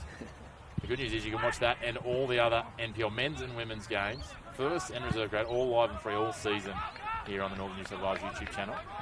As Harry Lane, who for mine has probably been the best. I'm not sure what happened there. Oh, Gaffney got sniped. Yeah, a little sniper. Found the bunker. Now, opportunity here. Sager out in front. Referee says play on. Here now. Sager connecting. Ferguson can't quite get it where he wanted. Now they go back to the captain in Harry Lane. Pushing forward now, Lockie Gray. That's a nice ball out in front of young Jack Middleby. Middleby up against Jackson Lane. Carves back against him on the edge of the 18-yard box. Goes to the ground. The referee says play on. He's bounced straight back up. He's trying to hang on to it. And doesn't. It's prodded forward now. Gaffney will track back. Ferguson very close to him, and that ball rockets into the foliage on the far side here on Fred Wright Oval. As we tick down towards the last 5 minutes here, Kahibah on a procession towards a victory here at home at Fred Wright Oval. It's been lively, Jack Middleby. He's won a foul on that occasion. The referee's going to go to the book as well. And it is Turnbull. He's found himself in the books. Yellow card there. He's been really positive, though, the young lad. I thought he was a bit hard done by in that earlier play not to get a free kick on the edge of the box, but he's showing intent in a pretty flat Valentine side at the moment. And, the wind just got taken out of the sails with that red card. I really thought that there was an opportunity to come back into the game. And again, a week to reflect, I guess, as they head into Adamstown for next week, Valentine. Certainly a momentous occasion, though, for Kahibah, because this will be the first time since they're entering the NPL that they've taken 3 points here at home. So the previous 2 wins, both on the road. So congratulations to Kahibah. Another milestone ticked off here as Isaac Quinn just watchfully carried that over the bar. It was a well-taken free kick from White. Yeah, well dealt with from Quinn, and as the minutes trickle down, I have no doubt that they want to keep intact that clean sheet. So, again, a lot of set pieces for Valentine this half. It's going to go in from McDougall. He's found Miles at the back stick. They'll have another corner. Back to that corner, turning the screws here. Maybe just finding a little bit of a late consolation goal. And tell you what, Kahibah will be a difficult challenge next week of back-to-back wins up against Western Bears here at Fred Wright Oval. Yeah, that's right. I've been watching closely today. Don't worry, Chris. Headed away again. Will that be another corner? It will be. All of a sudden, Valentine having their best opportunities of the game. I was going to say, you'll have all the intel. It'd be interesting to see that it might be the Burston Cup next week. I think it will be. I wonder how the band will be in the lead up between those two. What do you think? Plenty flowing during the week, surely, between those two. For sure, yeah. There'll be a bit of chirp. That's for sure. Yeah, no. Family bragging, it's always fun. I agree. It's always fun. I think Kahibah they've proven a point here today. Certainly have. I mean, they knocked off Maitland at Maitland, which is no mean feat. And now to get this win here, as I said, first time they've put together back-to-back wins. First time a win at home. One of the great things first year in the NPL, there's all these little milestones and you can build, especially with the young side, take your confidence from them. And there's plenty of sides that go a whole season in an NPL competition without stringing back-to-back wins. So Kahibah should be very proud of that in terms of what they've got. And I know, knowing you and the Western crew, you won't be taking them lightly next week. And I know you'll have to be here at 100% to try and take the points from the side. It's got some attacking threats, as we said. That might have been a little optimistic there in the end. And Marker gets his shot away, but in the end, it's Van Ass out there taking it. Almost felt kindly there for a fourth, but good goalkeeping. And yeah, you're right about that, Chris. I mean, back-to-back wins is incredible for Kahibah, especially for their first season here in 100 years. Like you said, it's unbelievable. But in doing so, they did it in fine fashion, scoring 5 goals, only conceding 1. And yeah, only minutes away from a clean sheet here. They'll be full of confidence going to the Bears next week. Certainly will be. Obviously, as we said, they've got that game on Wednesday night, as do your Western Bears. I think you're might be at the Synthetics. Yeah, you're right. Katara South. That's the one. And they'll take on New Lambton. That'll be an interesting one. Obviously, Kahibah took New Lambton's spot, so a little bit of a grudge match, you might think, as well. Yeah, I think so. All the parks. So the other game on Wednesday night will be the Battle of Westlake, Toronto Awabba versus Edgeworth. Brilliant. So really exciting. And then the last game to round out this round of the Australia Cup will be in a couple of weeks' time as Cooks Hill take on Walls End FC. So there's 4 games left in the southern half of that. So certainly some interesting results, but most of the ones fairly predictable in terms of the NPL clubs. I think without exception, unless they came up against each other like Bell Swans and Newcastle Olympic bowing out. Olympic went down to Valentine, as we touched on. Bell Swans 5-0 against Maitland. They bounced back here as now Kahibah push forward looking for one more. That wasn't as far away as you might have thought. You and Kelly just took that off the outside of the right, curling it, trying to put it in the top corner. That was not far off at all, to be honest. A little bit deceiving, actually. Not much of a reaction here at all. Not sure what it looked like through the camera, but just let it loose. And dangerous boot. I think he's all those other attacking players we talked about. We saw some really good involvement from early in the first half. He's had minimal involvements this game, but the ones he has had have been really positive. Max Middleby just poking it past the defender. There he is, crucial. Rattles it into the fence. As time all but elapses, 30 seconds of regulation time remaining. And Max Middleby going down with a bit of a cramp there. Certainly be fairly active. And I think, again, despite the scoreline, taking into account the red card, there's been some bright lights for Valentine as Ritzager just clips young Jack Middleby there. And again, dangerous spot for a free kick here, Butts.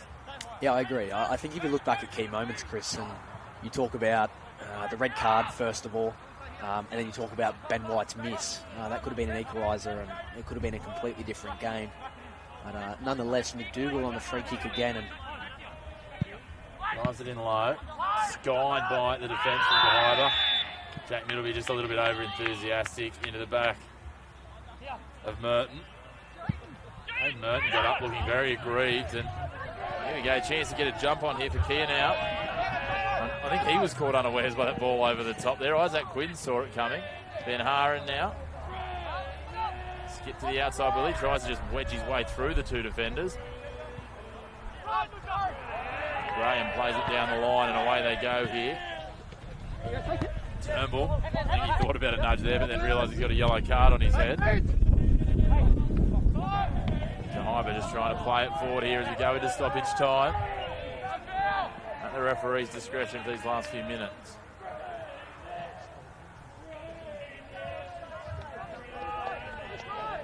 Kahibah fans in full song as I said, their team marches towards their first 3 points at home here at their wonderful new complex at Fred Wright Oval, the Harold Knight complex. Great setup here, multiple fields. Yeah, it's been a professional display from the home side today. Coming with a game plan, solid defensively, and they executed, and look, the substitutions as well. Great coaching, and they've come on with a game plan, they've executed, and they will be taking 3 points today. So I'm pushed forward, just trying to get that last say on the scoreboard. Limited window here from Lockie Graham, but he's certainly shown some energy and involvement. And Haran can't get hold of it. Another one of the substitutes now, Miles Gaffney. Drops it back down the line, but a little bit offline. And it'll go out of bounds. Out of play for a throw now. Again, a tough afternoon for Valentine, but we have seen good moments from this year. I have no doubt they will bounce back, and it makes an awesome game next week against Adamstown. And how crucial is that now? It certainly will be crucial. One thing that we do know is they will be without Jake Di Marigny unless he can somehow have his red card expunged. Probably off the back of how it unfolded as well, you might expect a bit of a suspension. I'm not sure what the final kind of diagnosis from that red card would be. We'll have to have a look back at that one. Certainly, speaking of looking back, the referee just pulling us up and pulling it back here. And certainly we'll see what comes of all of that in the week. Busy week with midweek games for teams as well. As we said, so lots to happen. As we touched on, a big game next week for Valentine and Adamstown. Must watch football on a Saturday evening. Speaking of that, let's have a quick look ahead while we wait for the referee's whistle and whittle down the time here to next weekend's games. Friday night, Broadmeadow, Cooks Hill. Saturday, Edgeworth and Azuri. And that's a very important game for both those sides as they're sitting on the cusp of the top five. Maitland and Lambton, both teams desperately needing some more points. Valentine Adamstown, to talk about Kahibah Western, and then Bell Swans Olympic again. Equally, as we see a little bit of push and shove here. And who's the man in the middle of it all? Young 15-year-old Jack Middleby. Yeah, he's full of energy in everything. I'm taking it back. I like his He attitude. was in around the Kahibah bench, outnumbered about 10-1, and he outsized by every one of them, and he didn't mind. The exuberance and impotence of youth.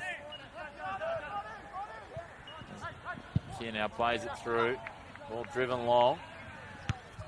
Not quite sure that's exactly what they were looking for. The ball shinned forward by Kahibah's bench centre back, and White feeds it through into the box. Kind of caught halfway between feeding the through ball and taking a shot, and is a clinical 3-0 win for Kahibah here, who run it out against the Valentine side that again were dropped down by the red card. That's 2 games in less than a week where red cards have impacted Valentine, and this one will be a key tenet for them moving forward. But all credit needs to go to Kahibah here, and Fred Wright Oval getting it done and sealing a 3-0 win. Goals, Daniel Byrne for the first half, and Billy Ike and Riley Van Haren to assist to Riley Ferguson in a 30-minute stint. He was outstanding. The Buttes, Kahibah will be up and about. They'll eye off your clash next week, while Valentine will be back to the drawing board for Lee Sterry. Yeah, I agree. Massive 3 points from the home side. Professional display, 3-0 clean sheet intact as well. I thought they were brilliant today. They handled it professionally, like I said, and I think Valentine, again, back to the drawing board. It's a big game next week against Adamstown. But, yeah, that'll wrap up round 7 of NPL football men's. Certainly will. All but 4 sides, 7 games in the bank. But plenty more to come, plenty of action coming next weekend. We can't wait to have you back here. And, of course, as always, your home of all the men's, women's, first grade and reserve grade NPL football throughout season 2026 is the Northern New South Wales YouTube channel. On behalf of myself, Chris McPherson, and Matthew Buettner, signing out and wishing you a very good evening. Thank you very much, guys. Thank you. Yeah, let's go see Jackson. He's cursing out at everyone. He's going to die, boy. Look, come change. Yeah, wait, we got change. Yeah, he just said come change.